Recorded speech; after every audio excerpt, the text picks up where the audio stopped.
Welcome back, everybody. We have Anya Combs, the Director of Gaming Outreach for Kickstarter, and she is currently my favorite, host because in my wonderful planning on this, I forgot to put her on the official schedule, despite the fact that she was on the schedule. So for those of you who did not know, Anya's going to be here. Surprise! Kickstarter AMA. Look at this. It's like a random perk. I love it. Let's start, where we started last time. And so you did one of these for our last event, and it's awesome. And we really appreciate it because it's always one of the most, ask about things on our Discord server is like, how do I do this? What do I do? What do I need to do? Right. Tell us a little bit about, how you got into this, what you do at Kickstarter, and then we'll just dive into some of these questions. Sure.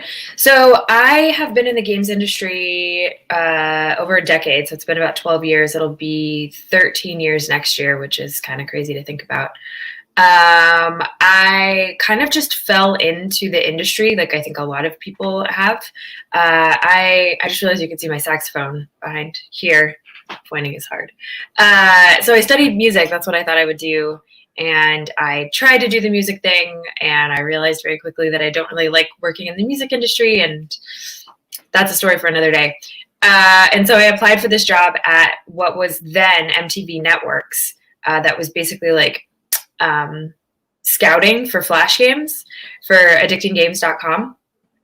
So I was one of the main people to find a lot of the games for addictinggames.com as a developer relations role.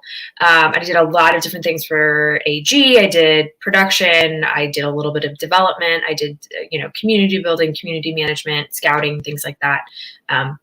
Really kind of ran the gamut of what I was doing.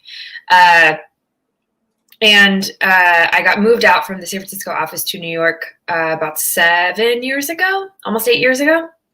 And I worked at HQ. At that point, we were really fully owned by Nickelodeon. So I basically was a Nickelodeon employee.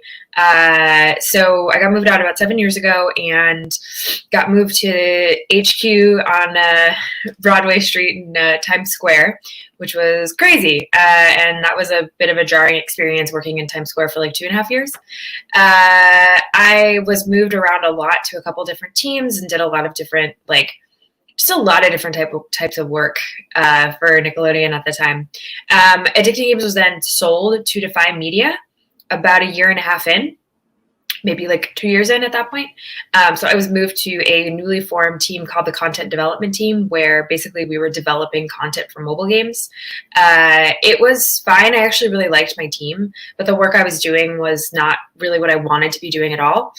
So I started looking for new jobs, and this opportunity at Kickstarter came along, and I was like, oh, wow, that sounds really cool. I definitely want to do that. So I applied for the position, got the job, and now almost 5 years later, I am the director of games. So I basically run the category. I run the games category at Kickstarter. So it's a little wild. It's really interesting. I have to make a lot of decisions. I have to, be the manager person.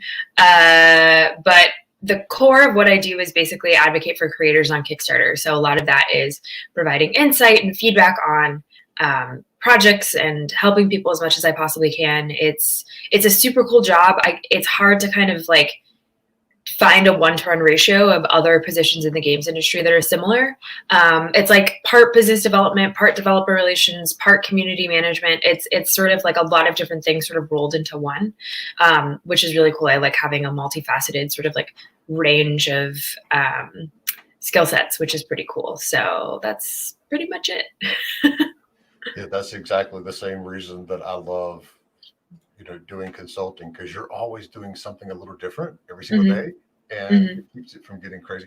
And I've been to that building back, way back when Simon & Schuster's publishing division was in the same place as MTV and everything else. And yeah, I can't imagine working in the chaos of Times Square, but it was not so fun. It was also we were across the street from Good Morning America. And so whoever was a guest on Good Morning America inevitably would end up in the MTV offices. And so it was just every day. There were security guards and celebrities. And it was just it was exhausting and weird.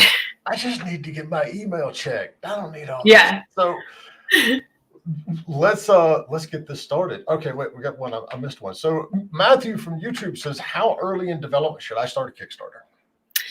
So we recommend for video games. So I have to answer this two different ways, which is video games and tabletop games, just because they are a little bit different.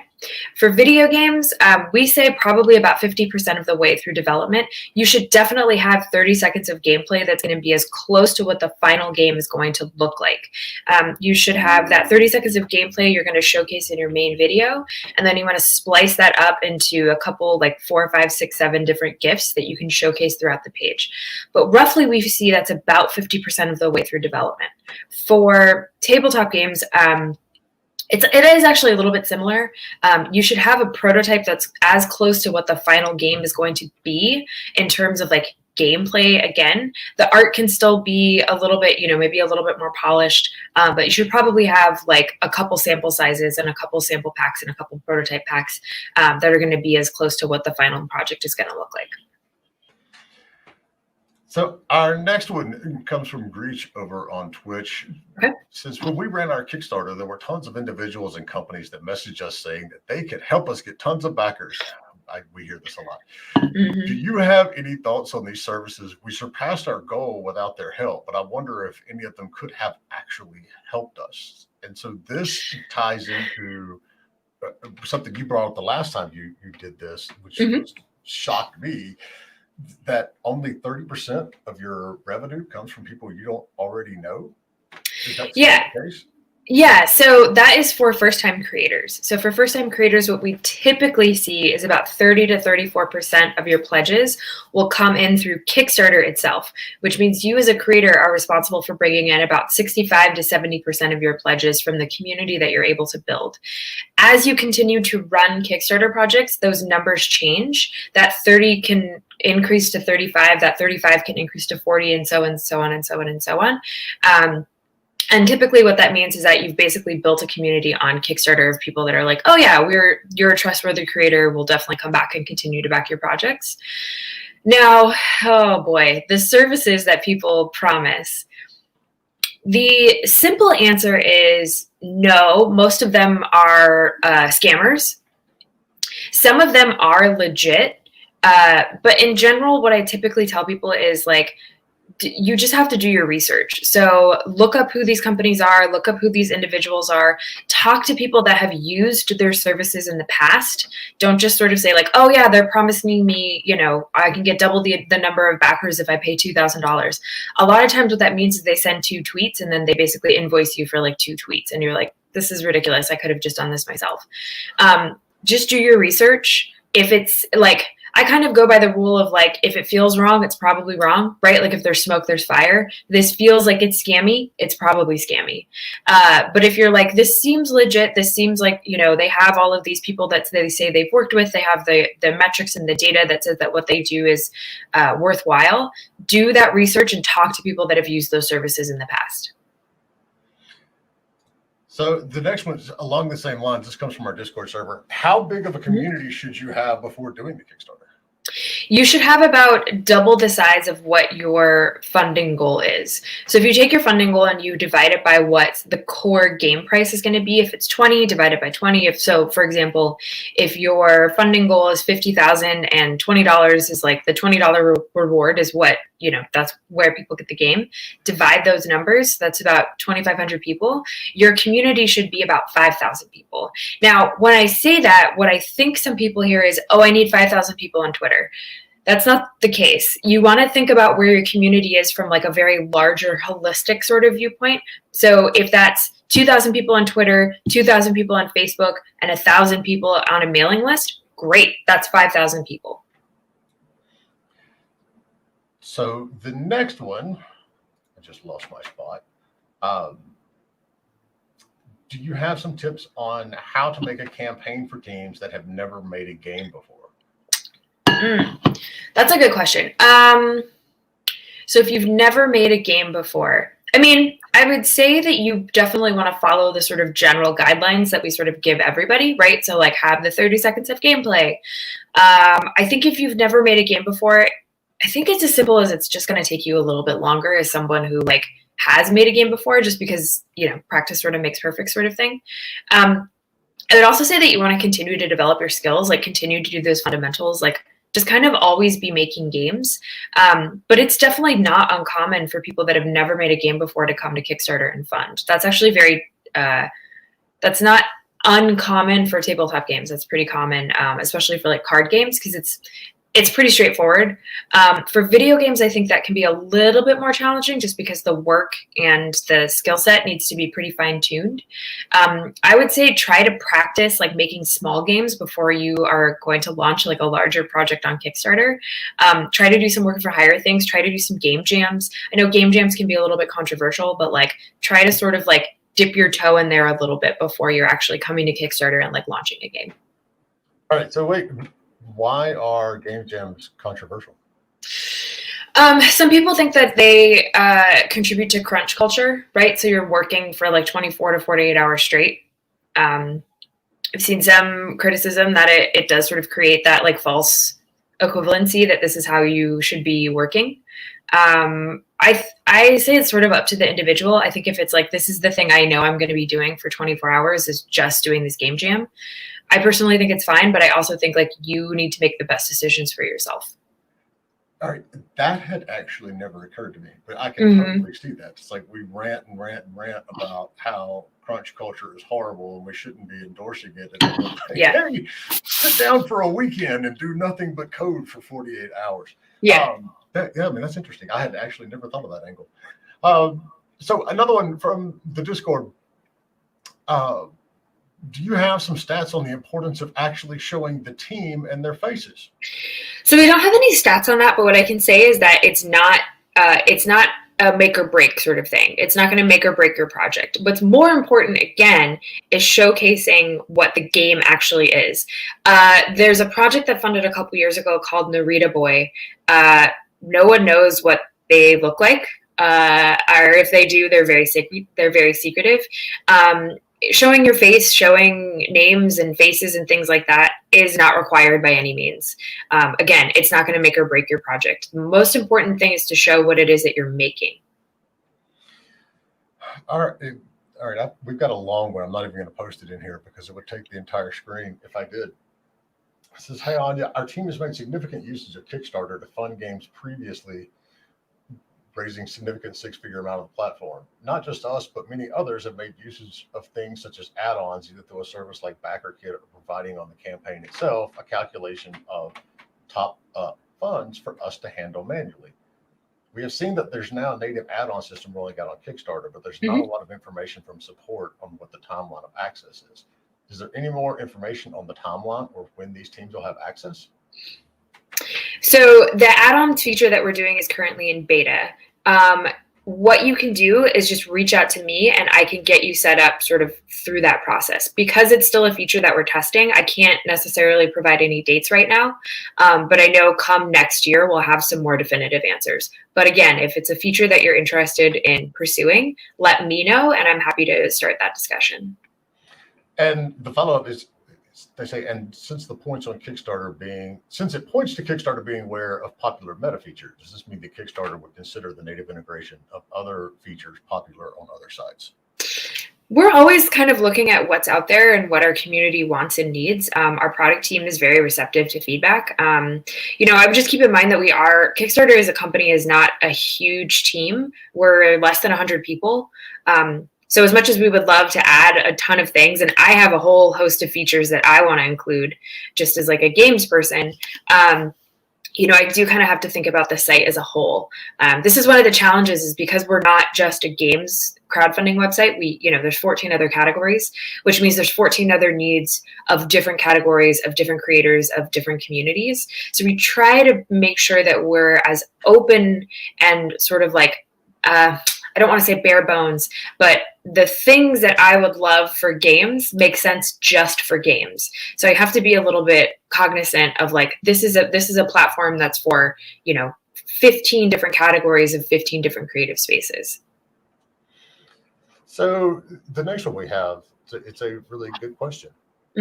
Matthew from YouTube says, I have autism, so communication makes me nervous. How do I get a community? So I want to be careful about answering this question because I am not a mental health professional, nor am I a doctor. So I want to be very, very careful about how I answer this question, because I don't want to give any sort of insight or advice that any medical professional should be potentially giving. I would say there's two things that immediately come to mind. One is if you have the funds, you are able to hire a community manager. So someone that is a professional in the field that is 100% devoted to just growing a community and managing a community. There are a number of people on Twitter that are community managers, if you follow them. If you are not able to hire them, because we should pay people for, the work that they're doing. Free labor is just that, free labor, and it sucks. They will pretty consistently post like tips, tricks, articles, things that you can read if you're like, this is something that I'm interested in doing, but I'm not really sure where to start. The names that I constantly use, the two names that I think are like two of the best in the industry, are Harris Foster and Victoria Tran. Victoria Tran just recently moved over from Kitfox to Inner Sloth. So Victoria is the community manager of Among Us, which is wild to think about. It's awesome. It's very cool. And Harris is the community manager for Finji. They can also sort of point you to other community managers that are in this space that are doing a lot of things. But there is a whole sort of like network and community on Twitter of just community managers. I also hear you from the communication makes you nervous standpoint. I think a lot of it too is finding a way to do communication through a virtual space, which is, kind of what we're forced to do right now. So part of that is Twitter, as I just mentioned, but also Discord. You asking me a question is already a form of communication. You ask the question concisely and you asked it exactly how you should ask it. So sort of finding a way to communicate through spaces like Discord, Twitter, online sort of communities, if you are comfortable with that, is I think a little bit easier than sort of like face-to-face conversations, which even as someone who doesn't have autism, I understand getting nervous in that space. And so I saw the comment about my mic being lower. Let me know if this is better. But one of the recent features that we've done for IGB is our good friend Sri actually organized our entire YouTube catalog into playlists, since I realized we have like 150 episodes out there now. Oh, wow. So I just posted, it's a long URL, but if you go to our YouTube page, it's just YouTube/C/Indie Game Business, we actually have an entire playlist of talks that we've done on community building, and Victoria is actually in it because she was a guest on the show last year, and she's also on our Discord. So, but she is extremely busy right now. Mm-hmm. But yeah, that's awesome. All right, let me scroll up here. Another good question from Matthew. How do you know how much your Kickstarter needs? You are the one that is going to answer that question. I cannot answer that for you. I don't know your budgets. I don't know the type of game you're making. I don't know what software you're working with. I don't know what artist you're working with. You have to determine that answer for yourself. I would say the easiest thing to do here is to just write out a budget. My art's going to cost this much. My licenses are going to cost this much. If it's a tabletop game, my printing, my manufacturing, and my shipping is going to cost this much. Add all of that up, and that's your answer. I can't tell you, unfortunately. I get this question a lot of like, well, how much do I know I should ask for? I'm not making your game. So you have to answer that yourself. And so along those lines, tomorrow, Matthew, at 2:00 Eastern, Heather Chandler is going to be doing a session specifically called Building a Budget for Your Game. And so how you figure out all of this stuff. And so the follow-up from Matthew is, so what do you do with the Kickstarter funds? And the bigger question there is, are there rules around what you can and can't do? And yes. How do you navigate that? You should basically 100% of what you collect on Kickstarter needs to go towards the project. So specifically, you cannot donate anything to charity. Please don't buy a house. The money should really go towards what the project is. If there's money that's left over, and this is something that does happen. It's rare. Even if someone's like, I just needed $10,000 and they made, $1 million, that money still goes somewhere, because what that means is that there are people that are pledging for the thing. So it's not that there's, $900,000 that's left over. It's that there's a lot of, like, if it's $10,000 is what you needed and you made $1 million, right? What that means is that maybe you sort of only anticipated 100 people were going to pledge to the project. Now you have like 200,000 people that pledge to the project. Just for example, I'm just throwing numbers out there. But that means that you have to kind of, go through that fulfillment process of continuing to like make the thing to fulfill what it is you promised you would do. So our next one, let me pull it up here. I love the fact we're getting a lot of really, really good questions. So y'all keep them coming. How do I contact the press about a Kickstarter campaign to get coverage? Because we all know that that's tough now. Yeah. Well, so two things. One, press reliance is a thing that we see a lot of that is not super necessary. I am not saying that you shouldn't contact press. What I'm saying is if you are able to get press, that's great. But I don't go into it with the anticipation that it's going to bring in a significant amount of pledges. The reality here is press doesn't like to write about Kickstarter projects as much as they have in the past, right? At the end of the day, press is a business. They are trying to just stay afloat like everybody else. They rely on clicks in order to generate ad revenue in order to stay in business.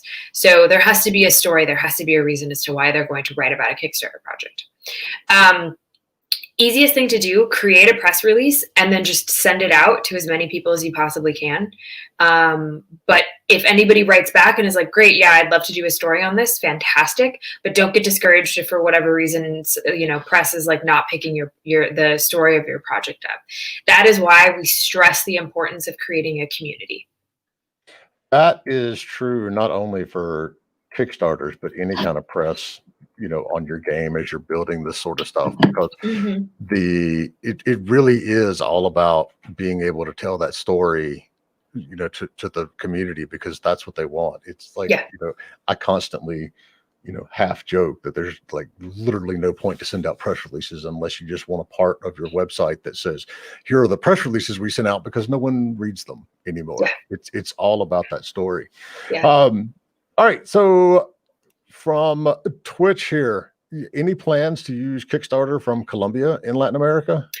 So we're currently not available in Colombia. That may change come 2021. We're always sort of looking at new markets that we can possibly open in. I know there's a thriving games community in Colombia, so I know that these are things that are in discussion. But as of right now, we don't have plans currently. Alrighty. And the next one from our Discord. Some publishers offer to manage your Kickstarter campaign. Assuming you don't have a big community, can they help spread visibility to help you reach that goal? It's definitely possible. I know of a couple publishers in particular who in the back end will run Kickstarter projects. The challenge here is if it's sometimes I'll see that there's like a number of projects that are being run by a publisher on a specific publisher account. Typically what happens there is they have to answer as to why, if you're a publisher, why are you coming to Kickstarter? Which is a totally fair question. The simple answer is it costs a lot of money. And so this kind of helps cut down on some of the costs of being a publisher.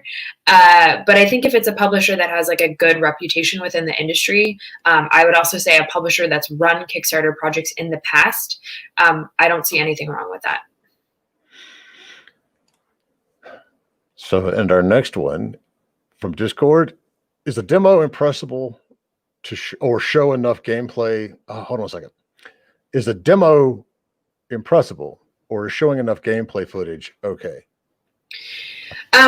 Yeah, this is a question I get a lot. I would say the general rule of thumb is if you are comfortable showing your demo and sending that out for feedback, good or bad on the internet,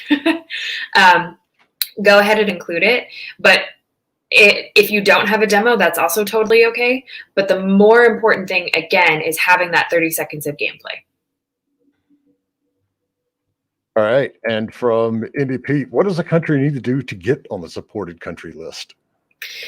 Yeah, we have a whole team. We have an international team that's constantly looking at these resources and data, and there's a lot that just kind of goes into what a new country launches. It's not as easy as people think. There's a lot that goes on. It's also government things, just in terms of like money and laws and legality and things like that. It is sort of in the hands of our international team. I don't know what that process is, to be perfectly frank. But I know that it is something that is very arduous and not easy, but it is something that we are constantly looking at as new countries that we can open in. Okay, so circling back to the press real quick, are there any guidelines, or does Kickstarter have any specific, advice for how to build a Kickstarter community? Mm-hmm. So, I mean, it's no different from just building a community in general for your game. I think about it in the sense of like, I get a lot of pushback on this of like, well, why can't I just launch my project on Kickstarter and then the money just rolls in? And the simple answer is like, we're 11 years old. Those days are gone. You kind of need to accept that, unfortunately. But I think about it too in the sense of like, if you were to release your game on Steam and say, but I just released it on Steam, everybody's going to find it, right? It's kind of the same thing. Like, you need to do the work to kind of build that community to get people to kind of come to your project or come to your game on Steam, exactly the same way that you need to do that work to come to Kickstarter to essentially like build a community for people to pledge to your project. A lot of that is just online right now. In lieu of not being able to go to conferences, right? In the past, you could go to a PAX, you could go to GDC, you could go to Games Week Berlin, Essen, which is a huge tabletop conference, Bit Summit. There's endless numbers of events that you could go to. So instead, we have great resources like Discord. Creating a Discord for your game, for your studio, for you, whatever it is, that's a great way to kind of like start that process. But continuing to engage is the biggest one. So what I also see is people like, but I created the Discord, and I'm like, great, what are you doing? And they're like, I'm just letting it do its thing. Like, no, you have to engage with it. You have to get people to kind of come to it. Every single day you have to be in there, or you have to have somebody who's willing to be in there and sort of like continue to chat with people, host events, things like that. Twitter is also a great resource because the entire games industry is on Twitter. Facebook is hit or miss. I would say Instagram, we see basically no return on investment there. Just because the way that Instagram is set up is it's not as simple as like a direct call to action. Instagram is basically created to keep you on Instagram, which I get. It's a business model, totally fine. Reddit, hit or miss again. There's a lot of rules with Reddit in terms of like self-promotion and things like that. But like really building a community where a community already exists and being part of that community. So don't just create a Discord. Make sure that you're in multiple Discords. Continue that sort of engagement process. Make sure you're following people on Twitter and engaging with the content that's on Twitter. Don't just like post about your project. Like, talk to people, engage with people, like have those conversations, build those relationships. So yeah, I'll completely attest to the fact that you can't just make a Discord. Yeah, I'm managing one that's got about 2,000 people in it now, and so it's one of those things that very early on, a community manager, and there's a lot of freelance community managers out there. Yeah, you don't necessarily have to hire somebody full time to do it. There's a lot of folks that will do it, part time. That's a very important tool because you have to start. We always tell folks, as an indie dev, you're going to be building a community for one of two things. Either you're going to be justifying to a publisher that there's a need and a desire for this game, and therefore you can show off your community, or you're going to need that community to, help fund or purchase your game either through Kickstarter or retail or whatever later on. Mm-hmm. So there's literally no reason not to start one. Right. Yeah. All right, so from the Discord again, I've received some advice on creating a Kickstarter video that says the video does not sell your product, it sells you. People first, project second. Do you find this to be accurate, or should you sell the product 100% of the time on your page and all the sections that you have? I mean, I would sort of think about it in the sense of like, are people pledging to the project to buy you? Right? Like, for $20, am I going to get you? Or are you just going to like show up at my doorstep? Or for $20, are you going to send me a code to a game that I could download? And if it's the former, don't do that. That's not good. That was a little sarcastic, but like, think about it in that sense, right? Like, I think there's a little bit of a healthy balance here.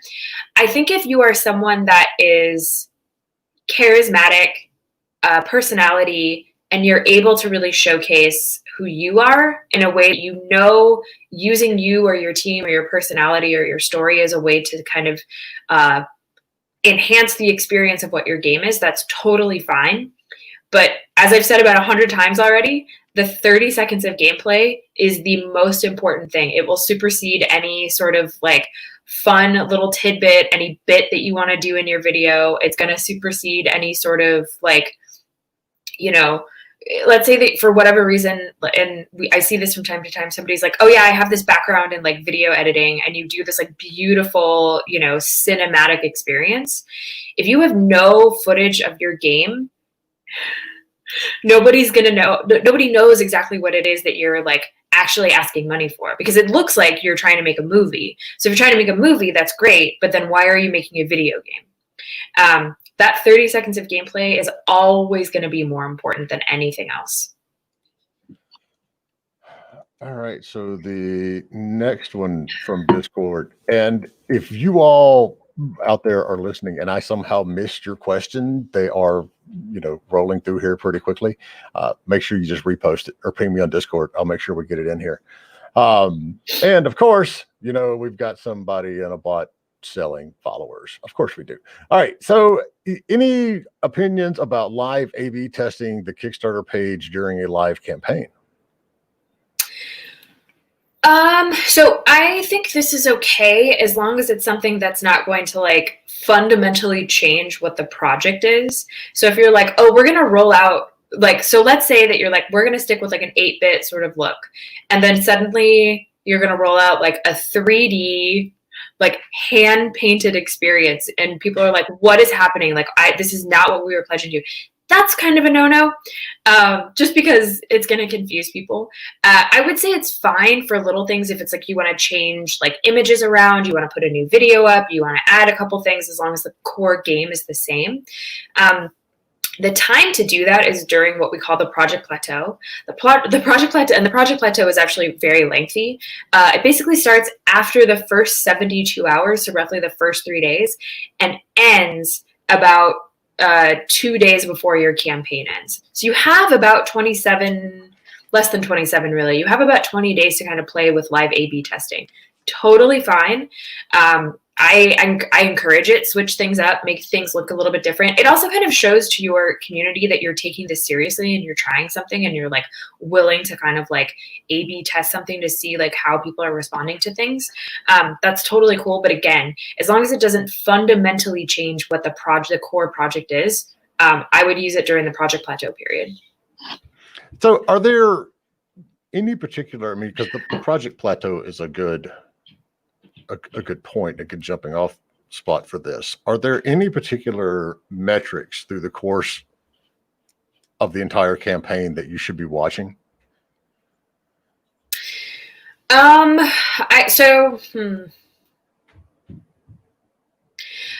I'm a little hesitant to answer that just because I'm nervous that if I say like, well, if you're 10% funded after 3 days, then you might want to reassess. Because I've also seen 10% funded in 3 days and suddenly the project funds, like crazier things have happened.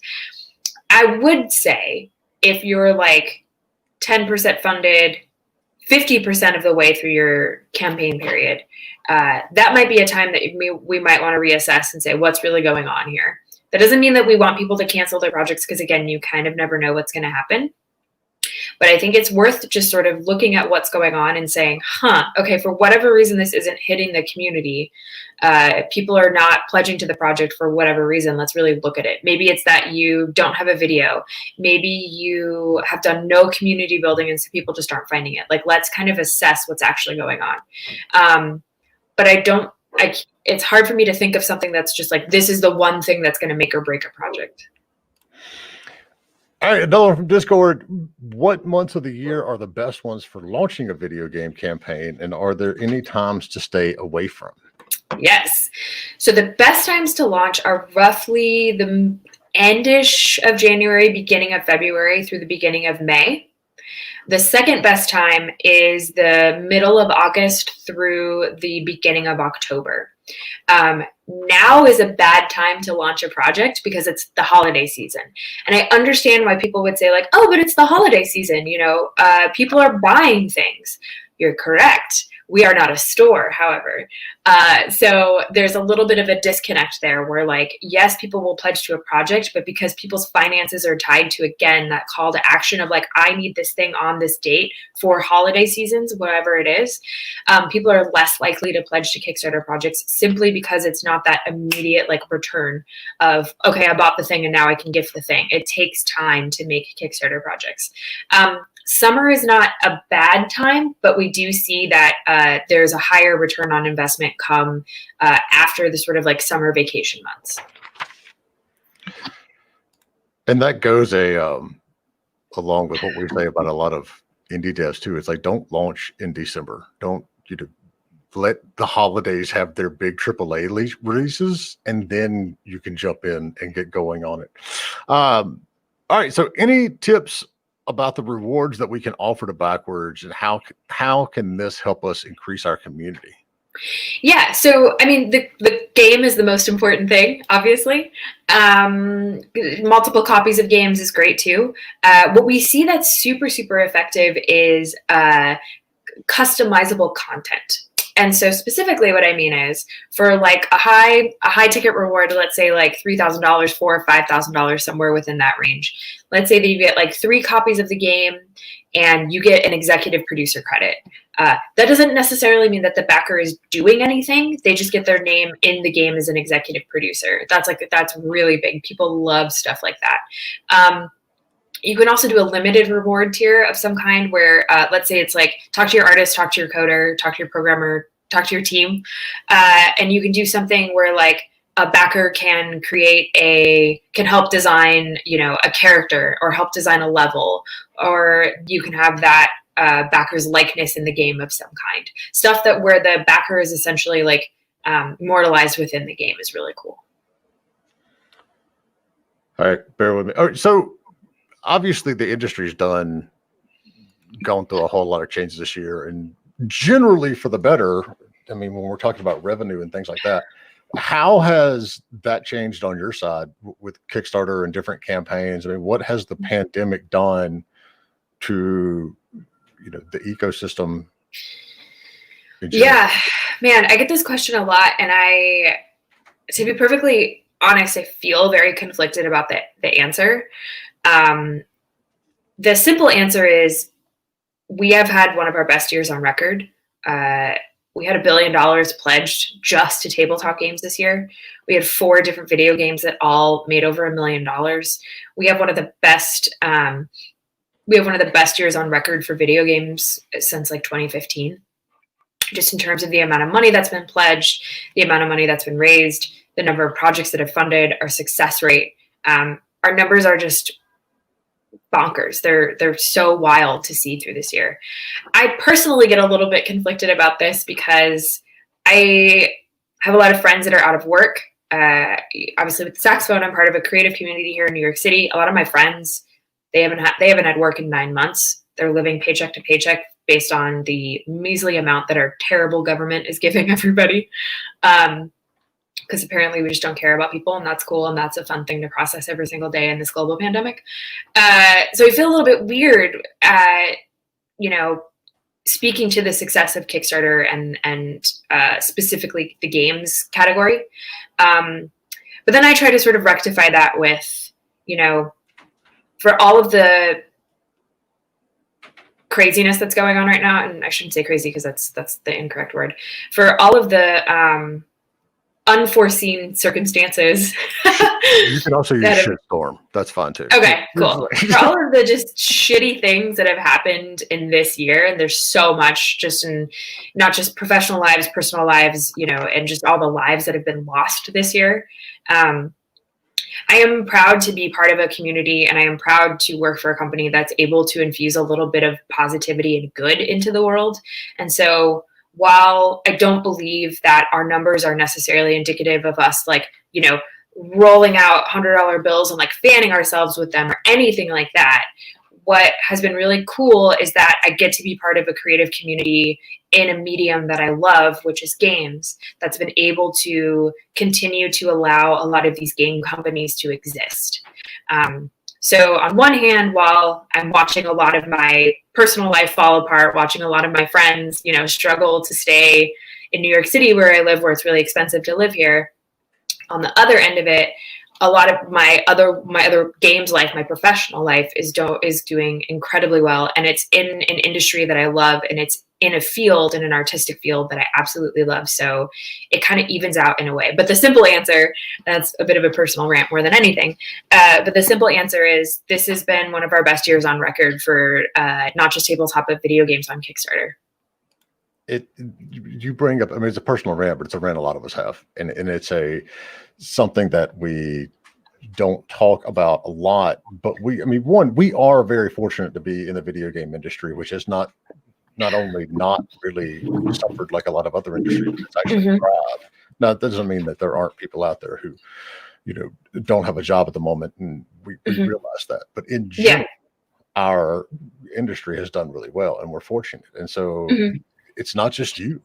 It's we're all sitting around looking at this. You know, I live in an area that's a very tourism-based economy, and now it's doing great. But early in the summer, it was horrible. So it's something we all have to keep in mind. But yeah, it's not just you.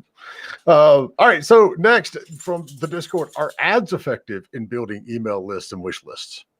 Yes, ads are incredibly effective. My senior outreach of Tabletop, John Roderick, has in a wide range of knowledge on this topic. I would be more than happy to loop him into any conversations that people would like to have specifically about the most effective way to run ads. I'll be perfectly honest. This is also the job of, you know, me being a boss, is I hire people who are smarter than me and make sure that they teach me as much as I can hopefully teach them. But his knowledge of ads and running ads is incredible.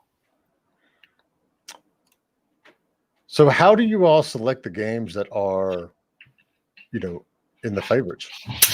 I'm so glad that it only took 42 minutes to get this question asked, because it's the number one question that I get. So we have a curation team who manage all of our features on Kickstarter. We as the games team, there's 3 of us. There's myself, there's John, who I just mentioned, and we also have Michael Lieb, who's our European outreach person. We are able to provide some insight into what projects we're currently working on and who we're working with, and say like, hey, this is a really cool project, you should definitely feature it. The easiest way to do that is, I mean, 1, have a great project, and 2, make sure that you talk to us. We want to advocate for you as creators to Kickstarter as a whole. It's not based on an algorithm. It's not based on how many backers you have. It's not based on how much money you're bringing in. None of that really matters.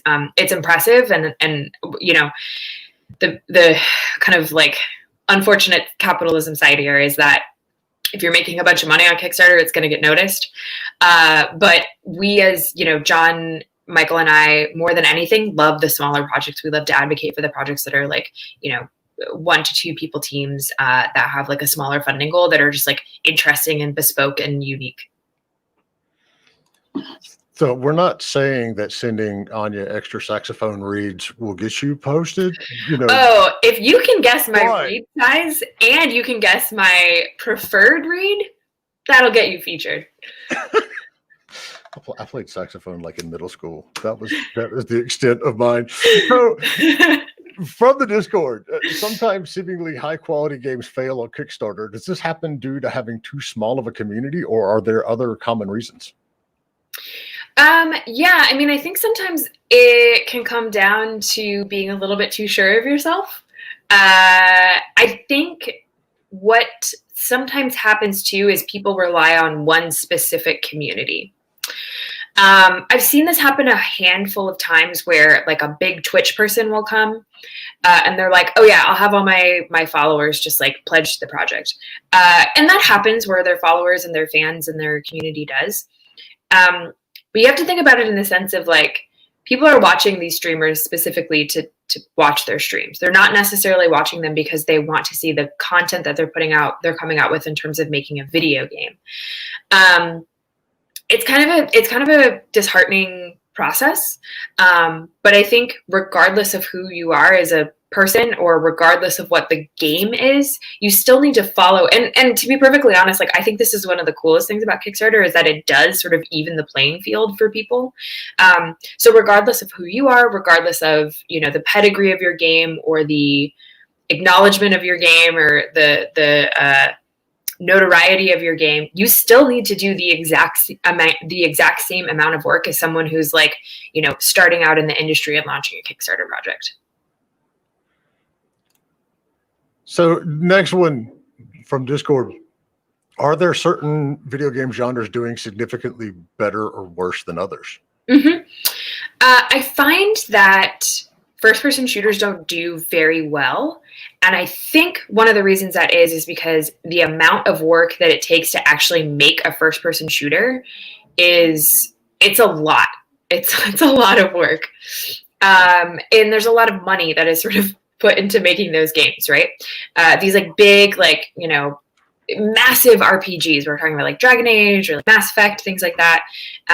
There's a lot of money that's put into those games. Now, smaller sort of like adventure games, arcade games, small RPG games, puzzle games, just like indie games in general, whatever, like if you think of an indie game, whatever that means to you, those are typically going to do incredibly well on Kickstarter. They're a little bit smaller, 2 to 4, sometimes 6, 7, 8 hours of gameplay versus like 30 to 40 hours of gameplay. That's a bigger budget that you have to work with. Indie games are really the heart and soul of what video games do well on Kickstarter.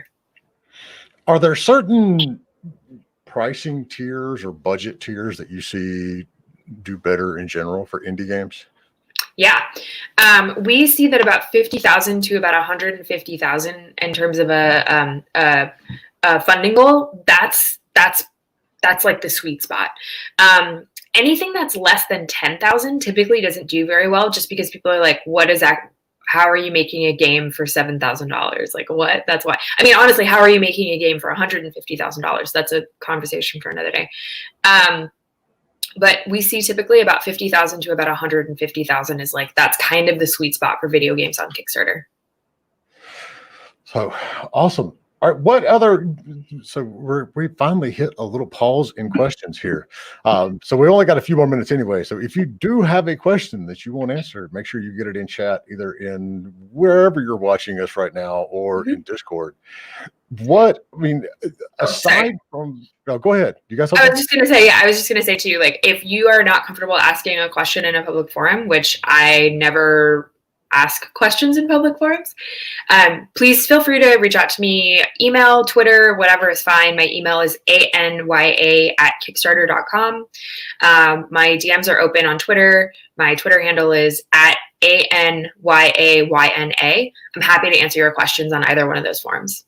Yeah, it took me a little bit to actually realize that was your name forwards and backwards when I first Yeah. I was like, this is an odd name. I was like, oh, now I see. I thought I was very clever when I made it.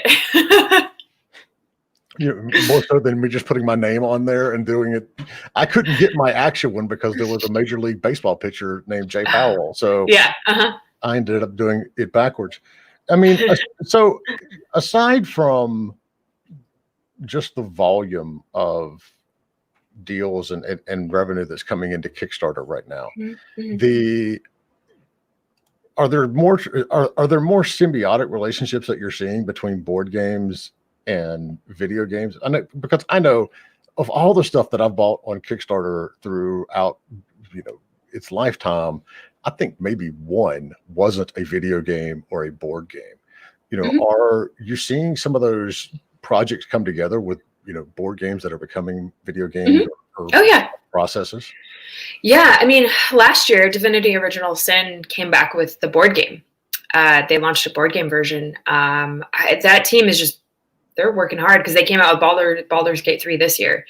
That's my calendar. So they're working hard. Frostpunk also, which was a video game a couple years ago, launched the board game version of that. Darkest Dungeon board game came out. Resident Evil also launched this year, a board game version. What I typically see is that it's more video games being translated into board games versus board games being translated into video games. That seems to be a little bit more difficult, but I don't want to say it's a trend, and I don't want to say it's common, just because I don't think we have enough. Like, this is just completely anecdotal evidence that I see a number of video games that get translated into board games. I also know, like, Cool Mini or Not, super prolific board game company. It wasn't funded on Kickstarter, but it was huge last year. There was a God of War board game that they ended up doing.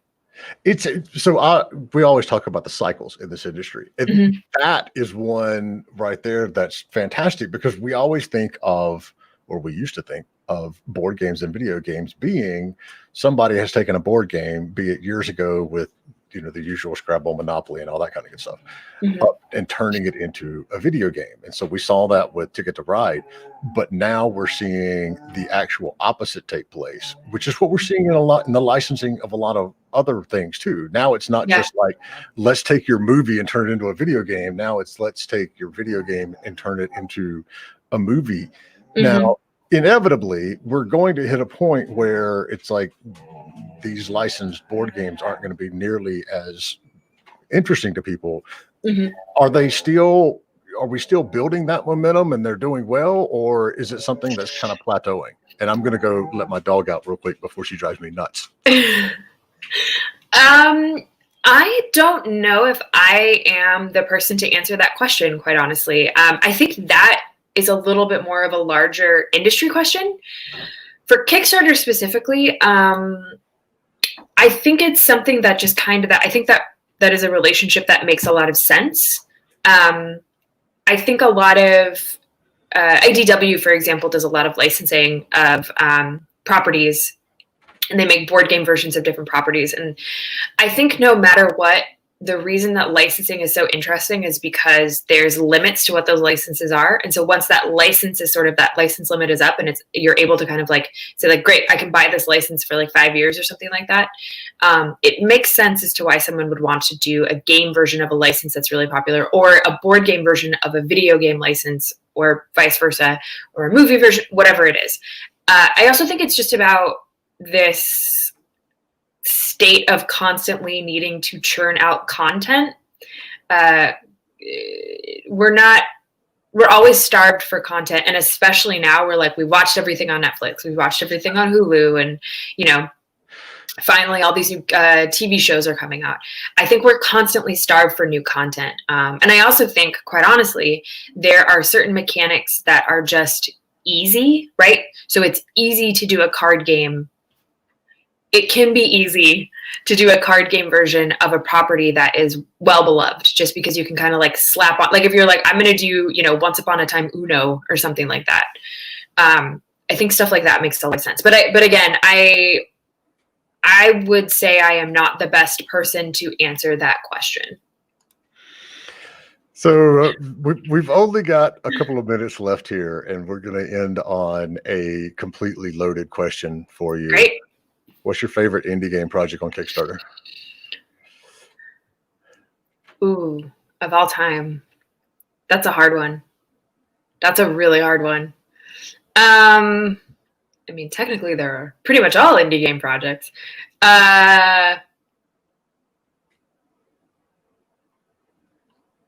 Ooh, I have to look at my list now. Let's see. How about I just answer that question for this year? We can projects. We'll allow that. Yes, that's good. Okay. For projects that have funded this year, let's see. I'm looking at my list. Probably Sea of Stars. I think Sea of Stars was a really, really cool project that funded this year. That's from the Sabotage Studio team. They made The Messenger. And I just think it's interesting because they came to Kickstarter with a prequel versus a sequel. And the art looks so cool, and they just they did some incredible work on that game. I'm excited to be able to play it soon. So when does that one due out? I don't know. I think it's next year. I'll have to double check. It should be on their Kickstarter project though. There's so many projects that.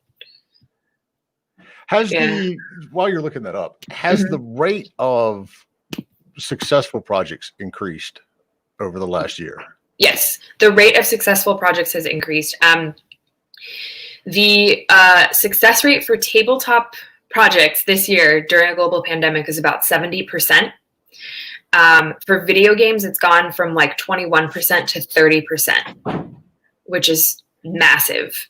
Of all time, the video game success rate is like 21%. This year in 2020, it's up to 30%. So, you know, it just is steadily increasing. And again, I think this kind of goes back to what we were talking about before, which is that like this need for content. Yeah. I'm pretty sure Netflix at this point could do a series on C-SPAN and it would get like high, because we're constantly running out of stuff. I would watch that show. Yeah, I know, really. As long as like Aaron Sorkin, who's like a terrible human being, but as long as he directed it, great, I'll watch it. Yes. So thank you so much for taking time out of your day to do this. Mm-hmm. I mean, this is always a very popular segment and we greatly appreciate it. So if you've got, further questions, Anya is on our Discord server from time to time. We got a whole section of post-show question and answers that we can do there. But then can you give your email address one more time? Is there a place that I can type it or no? I'll tell you what, if you tell it to me, I'll type it. Sure. It's Anya at Kickstarter.com. That's a pretty easy one. It's pretty easy. All right. So there you are in chat. If you have questions, and I know we had one person, that is interested in getting into that add-ons beta. Cool. And Twitter, I know it's Anya. Oh, wait, is it two A's in the middle? Anyayna. Okay, only one. It's Anya as a palindrome, basically. And see, now I'm completely. There we go. There you go. Good job. All right. Awesome. So thank you. All right. And everybody stay tuned. The stream's going to go down for like 2 minutes while we reload the next talk. And for those of you who are interested in starting your video game studio, our next guest is Jeffrey Rose, a longtime attorney in the industry. And he's doing how to start your video game studio, views from a lawyer's perspective. So yeah, y'all stay tuned. Anya, thank you so much. Keep up the good work because God knows y'all are keeping us occupied right now. Keep them coming. Yeah, thanks for having me. All right, we'll see everybody shortly. Cool.